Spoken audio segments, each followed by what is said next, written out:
अज्ञातांनी कारखान्याचं हे नवं नाव त्या ठिकाणी लावल्याचं आपण पाहतोय।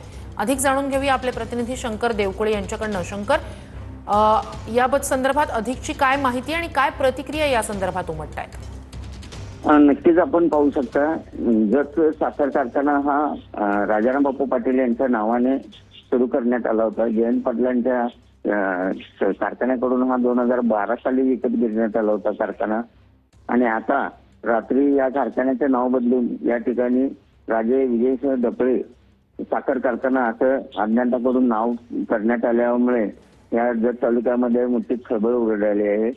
यापूर्वी जयंत पाटील आणि भाजप आमदार गोपीचंद पडळकर यांच्यामध्ये जे वाकयुद्ध सुरू होतं, त्यानंतर काही दिवसापूर्वी आमदार गोपीचंद पडळकर यांनी जतमध्ये पत्रकार परिषद घेऊन राष्ट्रवादीचे माजी प्रदेशाध्यक्ष जयंत पाटील यांना गर्भित इशारा दिला होता की राजाराम बापू कारखान्याच्या धुराड्यात पेटून देणार नाही, हा कारखाना सभासदांचा आणि शेतकऱ्यांचा आहे आणि त्यांना तो मिळाला पाहिजे, अशी भावना त्यांनी या पत्रकार परिषदेत व्यक्त केली होती।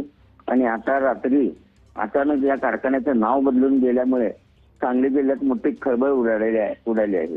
नक्कीच धन्यवाद तुर्तास तुम्ही दिलेल्या संपूर्ण माहितीसाठी।